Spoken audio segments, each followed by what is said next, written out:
Hello, আসসালামু আলাইকুম বন্ধুরা। এই যে দেখো কলেজে যাচ্ছি, মা মেয়ে দুজনে একসাথে একসাথে কলেজে যাচ্ছি। বসে বসে তোমার আমি ভিডিও করতেছি আর মেয়ে বসে বসে পড়তেছে। কলেজে যাওয়ার পথে দেখি সামনে মাশাল্লাহ তোমার নিউ মার্কেটের কাছাকাছি চলে আসছি। এসে কাঁচা বাজার দিয়ে যান যাব।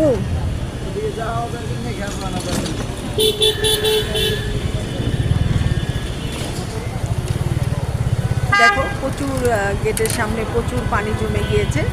আজকে ভোর 6টার দিকে প্রচুর পরিমাণ বৃষ্টি হয়েছে। তো বৃষ্টির কারণে প্রচুর তোমার হলো পানি জমে গিয়েছে রাস্তার দুই ধারে, নিউ মার্কেটের রোডের দোনো পাশে। মাশাল্লাহ প্রচুর পরিমাণ পানি, মানে আরেকটু পানি হলে রিক্সায় পুরো ডুবে যেত। এই যে দেখো তোমাদেরকে দেখাচ্ছি, তোমার এই দেখো কত পানি দোনো পাশে, মাশাল্লাহ প্রচুর পানি। আমি তো ভাবছিলাম মনে হয় আজকের পরীক্ষাটা দিতে যেতে পারবো না, এত পানি।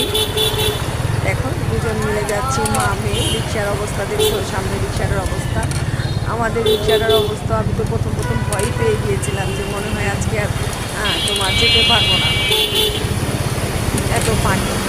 মাশাল্লাহ প্রচুর পানি। মার্কেটের মনে হয় সম্ভবত বৃষ্টির কারণে ট্রেনের হয়তো নিতে হয়তো শপিং বা পাতা পোতা আটকে গিয়েছে, হয়তো যাচ্ছে না। এই কারণে দেখো প্রচুর পরিমাণ পানি।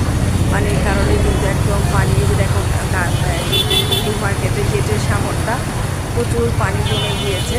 তো যতটুকু পারতেছে যাচ্ছে, তো যেতে তো হবে, কি আর করা বলো।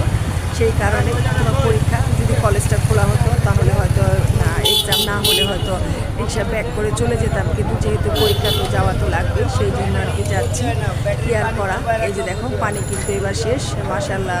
তোমার মানে 1 নম্বর গেট থেকে 2 নম্বর গেট পর্যন্ত মাশাল্লাহ মোটামুটি অনেকখানি জায়গাতেই পানি ছিল।